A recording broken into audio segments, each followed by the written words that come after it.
श्री कृष्ण रुक्मणी संवाद। श्री शुक्रदेव जी कहते हैं, परीक्षित, एक दिन समस्त जगत के परम पिता और ज्ञानदाता भगवान श्री कृष्ण रुक्मणी जी के पलंग पर आराम से बैठे हुए थे और भीष्मक नंदनी श्री रुक्मणी जी सखियों के साथ अपने पतिदेव की सेवा कर रही थी। उन्हें पंखा झल रही थी। परीक्षित, जो सर्वशक्तिमान भगवान खेल खेल में ही इस जगत की रचना, रक्षा और प्रलय करते हैं, वही अजन्मा प्रभु अपनी बनाई हुई धर्म मर्यादाओं की रक्षा करने के लिए यदुवंशियों में अवतीर्ण हुए हैं। रुक्मणी जी का महल बड़ा ही सुंदर था और उसमें ऐसे ऐसे चंदोवे और तने हुए थे जिनमें मोतियों की लड़ियों की झालरें लटक रही थी।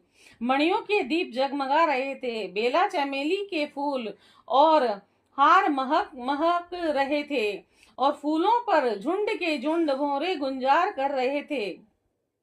सुंदर सुंदर झरोखों की जालियों में से चंद्रमा की शुभ किरणें महल के भीतर छिटक रही थी।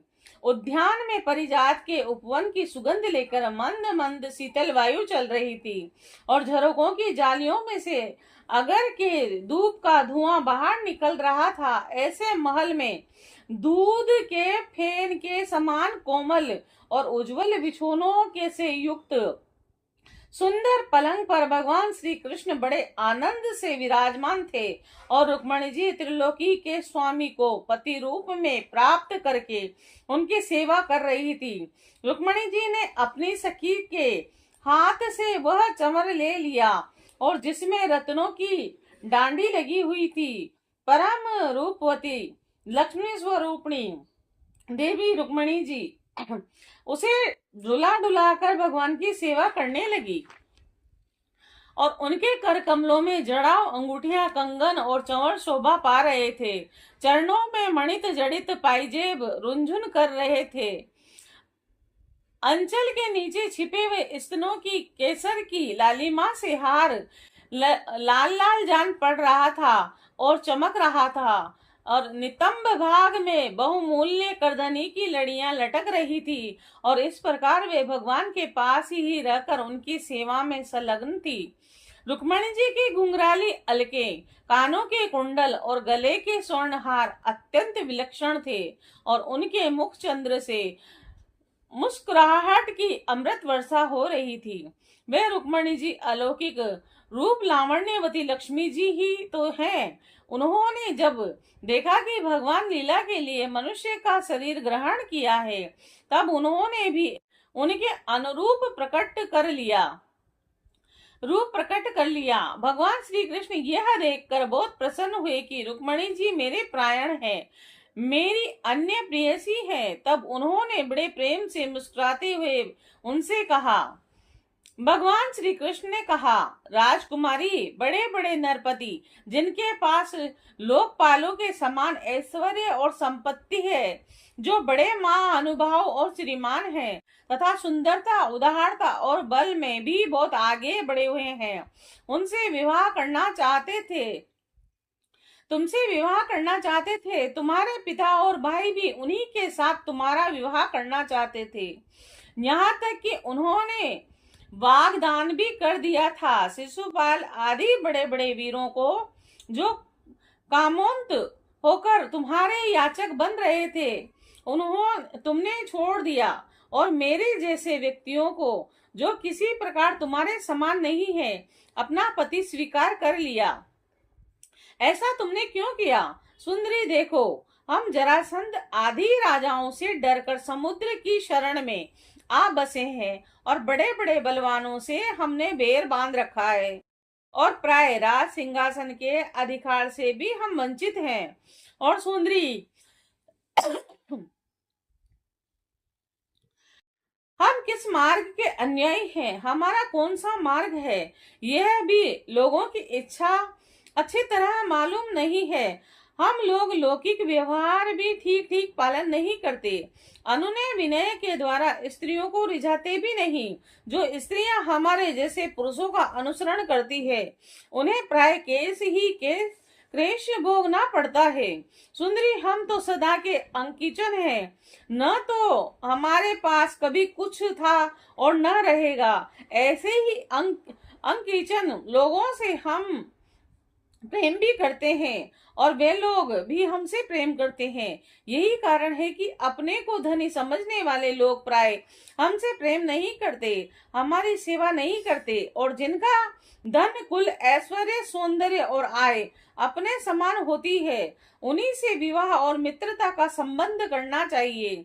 जो अपने से श्रेष्ठ या अधम हो, उन्हीं से नहीं उनसे नहीं करना चाहिए। विधव राजकुमारी, तुमने अपने अदूरदर्शिता के कारण इन बातों का विचार नहीं किया और बिना जाने बूझे भिक्षुकों से मेरी झूठी प्रशंसा सुनकर और मुझ गुणहीन को वरण कर लिया है। अब भी कुछ बिगड़ा नहीं है। तुम अपने अनुरूप किसी श्रेष्ठ क्षत्रिय को वरण कर लो, जिसके द्वारा तुम्हारी इहलोक और परलोक सारी आशा अभिलाषा पूरी हो सके। सुंदरी, तुम जानती हो कि शिशुपाल, शालव और जरासंध, दंतवक्त्र आदि नरपति भी और तुम्हारा बड़ा भाई रुक्मी सभी मुझसे देश करते हैं। कल्याणी, वे सब बल पौरुष के मद से अंधे हो रहे थे और अपने सामने किसी को कुछ नहीं गिनते थे। उन दुष्टों का मान मर्दन करने के लिए मैंने तुम्हारा हरण किया था और कोई कारण नहीं था। निश्चय ही हम उदासीन हैं। हम स्त्री संतान और धन के लोलुप नहीं हैं और निष्क्रिय और देह गेह से संबंध रहित दीप शिखा के समान साक्षी मात्र हैं। हम अपने आत्मा के साक्षात्कार से ही पूर्ण काम है, कृत कृत्य है। श्री शुक्रदेव जी कहते हैं, प्रेक्षित भगवान श्री कृष्ण के क्षण भर के लिए भी अलग न होने के कारण रुक्मणी जी को यह अभिमान हो गया था कि मैं इनकी सबसे अधिक प्यारी हूँ, और इसी गर्व की शांति के लिए इतना कहकर भगवान चुप हो गए। परीक्षित, जब रुक्मणी जी ने अपने परम प्रियतम पति त्रिलोकेश्वर भगवान की ये अभिप्रिय वाणी सुनी, जो पहले कभी नहीं सुनी थी, तब वे अत्यंत भयभीत हो गई। उनका हृदय धड़कने लगा। वे रोते रोते चिंता के अगाध समुद्र में डूबने उतारने लगी। वे अपने कमल के समान कोमल और नखों की लालिमा से कुछ कुछ लाल प्रतीत होने के कारण चरणों से धरती कुरेदने लगी और अंजन से मिले हुए काले काले आंसुओं केसर से रंगे हुए वक्ष स्थल को धोने लगे। मुंह नीचे को लटक गया। अत्यंत दुख के कारण उनकी वाणी रुक गई और वे ठिठकी सी रह गई। अत्यंत व्यथा, भय और शोक के कारण विचार शक्ति लुप्त हो गई। वियोग की भावना से वे दक्षिण इतनी दुबली हो गई कि उनकी कलाई का कंगन तक खिसक गया, हाथ का चवर गिर पड़ा और बुद्धि की विकलांगता के कारण वे एकाएक अचेत हो गई। केस बिखर गए और वायु वेग से उखड़े हुए केले के खंभे की तरह धरती पर गिर पड़ी। भगवान श्री कृष्ण ने देखा कि मेरी प्रेयसी रुक्मणी जी हास्य विनोद की गंभीरता नहीं समझ रही है और प्रेम पास के दृढ़ता के कारण उनकी यह दशा हो रही है। स्वभाव से ही परम कारुणिक भगवान श्री कृष्ण का हृदय उनके प्रति करुणा से भर गया और चार भुजाओं वाले वे भगवान उसी समय पलंग से उतर पड़े और रुक्मणी जी को उठा लिया और उनके खुले हुए केसों को बांधकर अपने शीतल कर कमलों से उनका मुंह पोंछ दिया। भगवान ने उनके नेत्रों के आंसू और शोक के आंसुओं से भीगे हुए स्तनों को पोंछकर अपने प्रति अन्य प्रेम भाव रखने वाली उन सती रुक्मणी जी को बाहों में भरकर छाती से लगा लिया। भगवान श्री कृष्ण समझाने बुझाने में बड़े कुशल थे और अपने प्रेमी भक्तों के एकमात्र आश्चर्य हैं।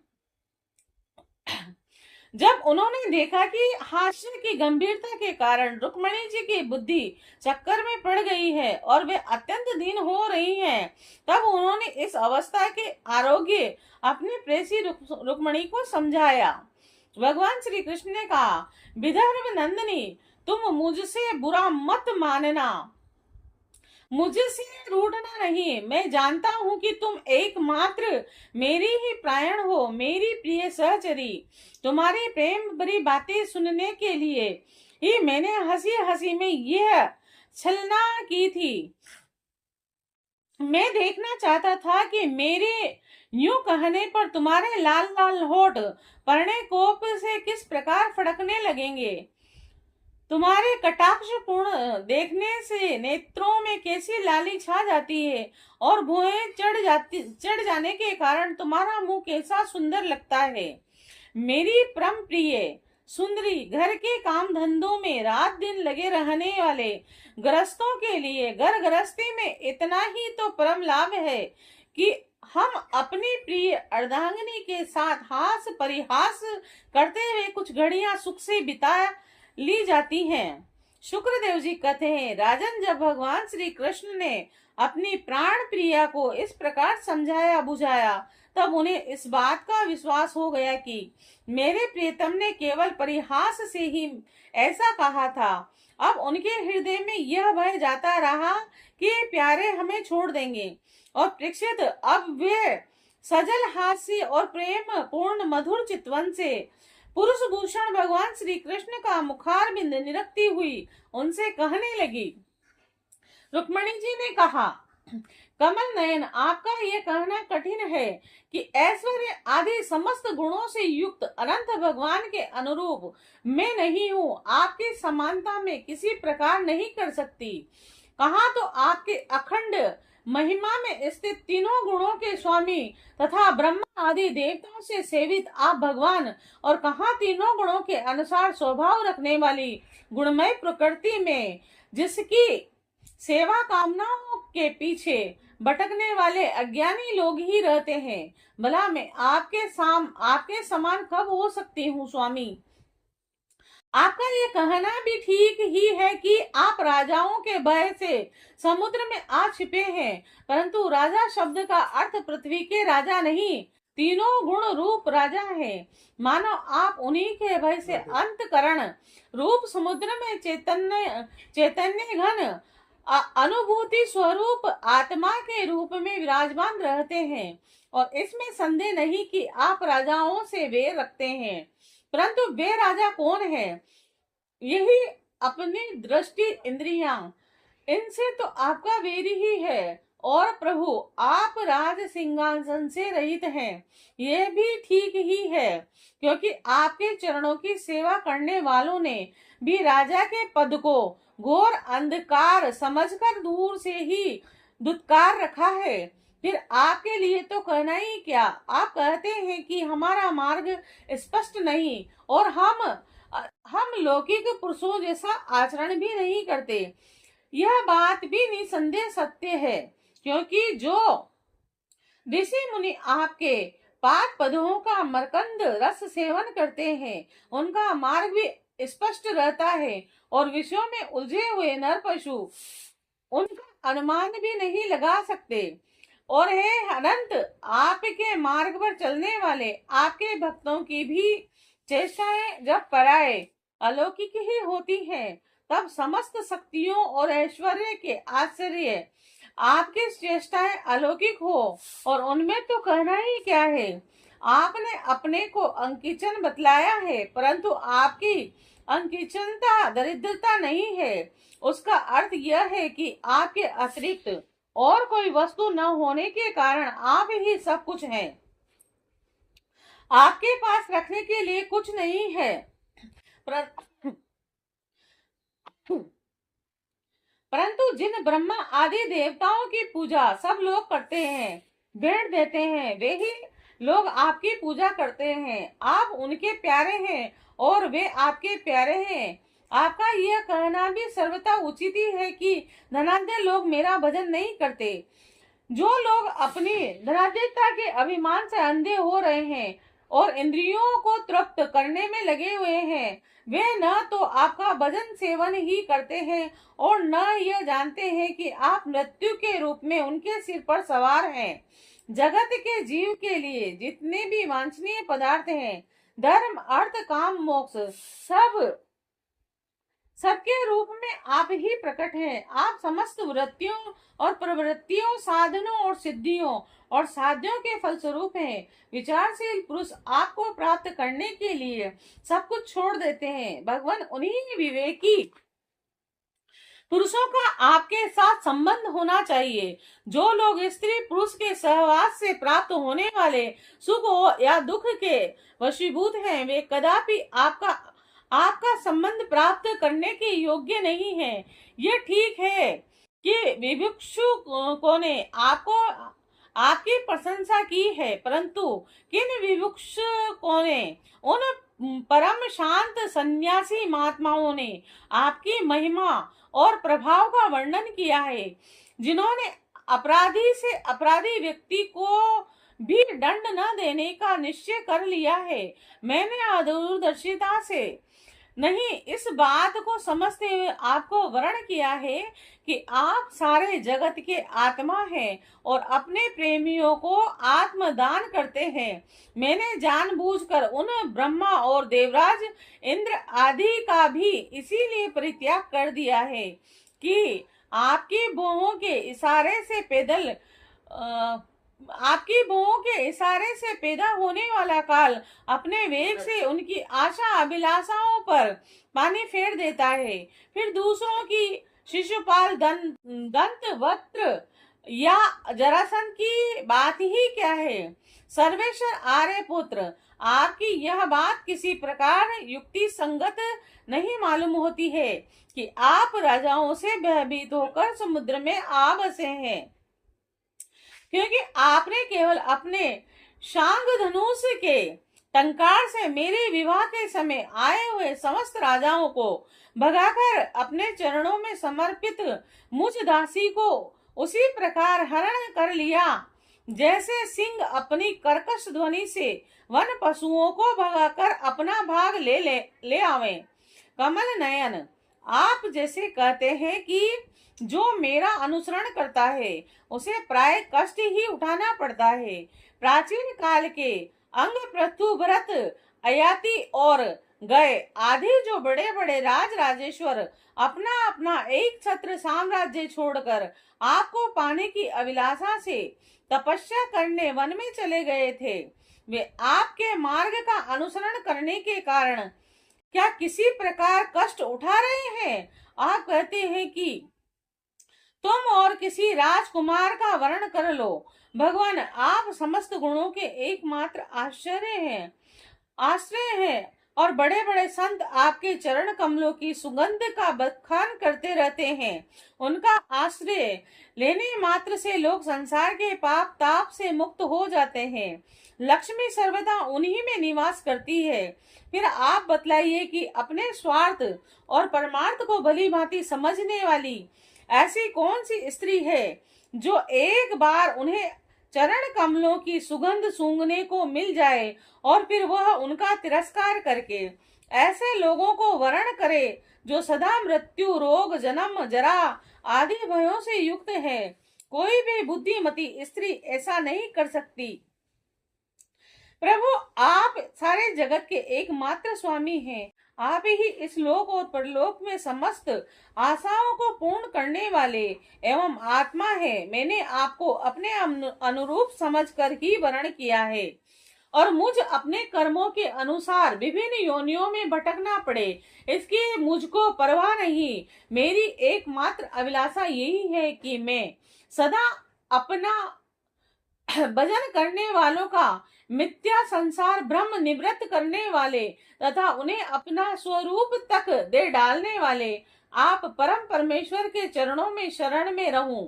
अच्युते, सूत्र सुधन, गधों के समान घर का बोझ ढोने वाले, बेलों के समान गृहस्थी के व्यापार में जुटे रहकर कष्ट उठाने वाले, कुत्तों के समान तिरस्कार सहने वाले और बिलाव के समान कुर्पण और हिंसक तथा कृत दासों के समान स्त्री की सेवा करने वाले और शिशुपाल आदि राजा लोग, जिन्हें वरण करने के लिए आपने मुझे संकेत किया है,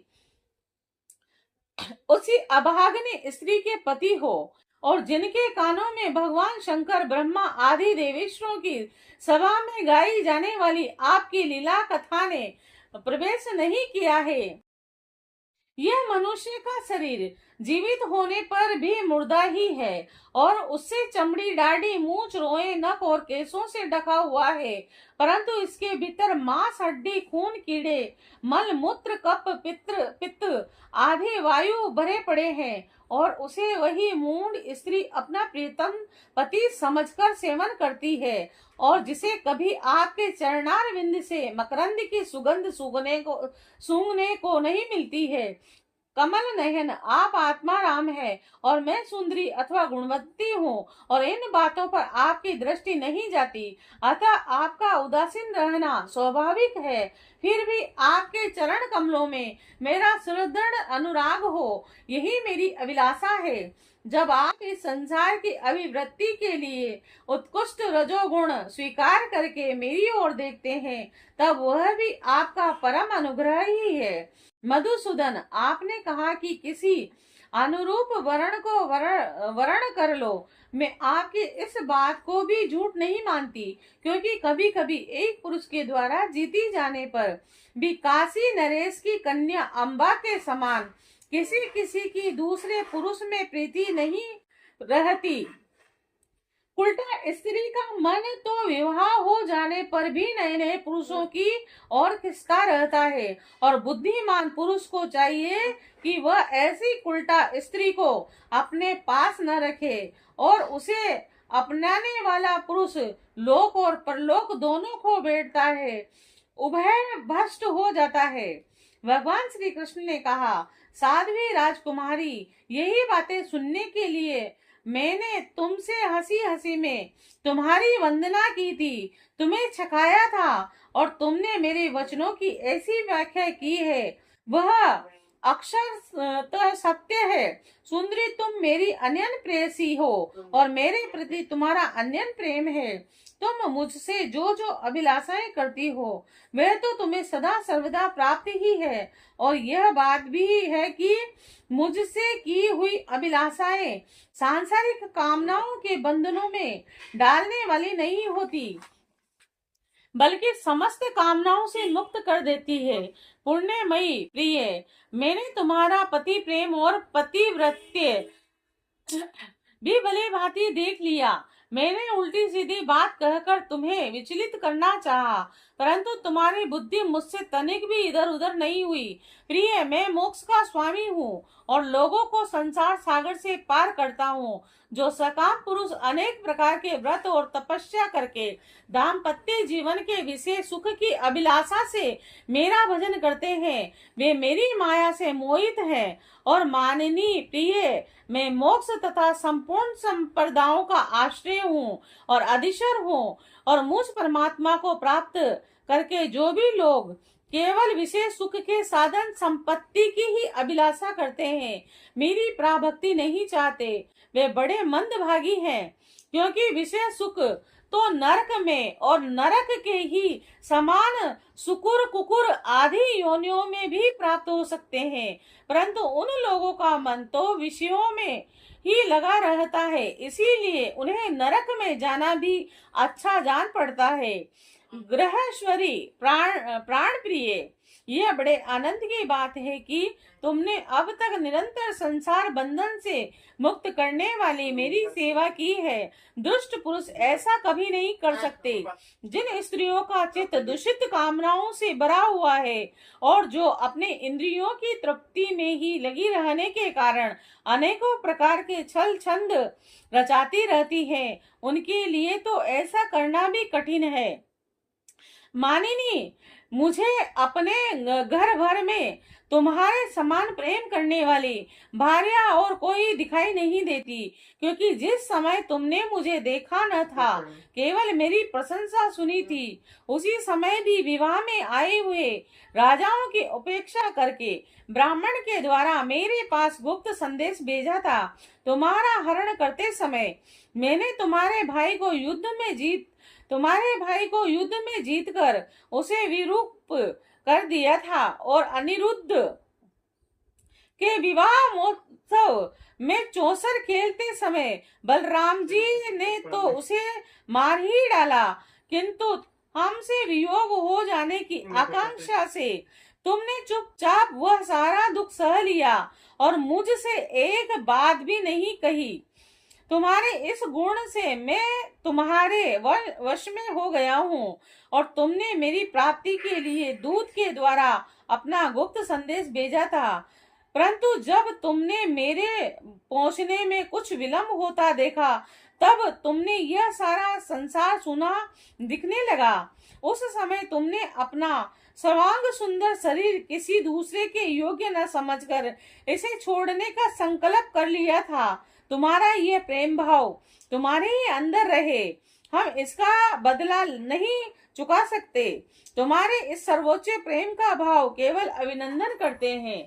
भगवान श्री सुखदेव जी कहते हैं, परीक्षित, जगदीश्वर भगवान श्री कृष्ण आत्मा राम है। वे जब मनुष्यों की सी लीला कर रहे हैं तब उनमें दाम्पत्य प्रेम को बढ़ाने वाले विनोद भरे वार्तालाप भी करते हैं और इस प्रकार लक्ष्मी रूपणी श्री रुक्मणी जी के साथ विहार करते हैं। भगवान श्री कृष्ण समस्त जगत को शिक्षा देने वाले और सर्वव्यापक हैं और वे इसी प्रकार दूसरी पत्नियों के महलों में भी गृहस्थों के समान रहते हैं और गृहस्थ चित्त धर्म का पालन करते हैं।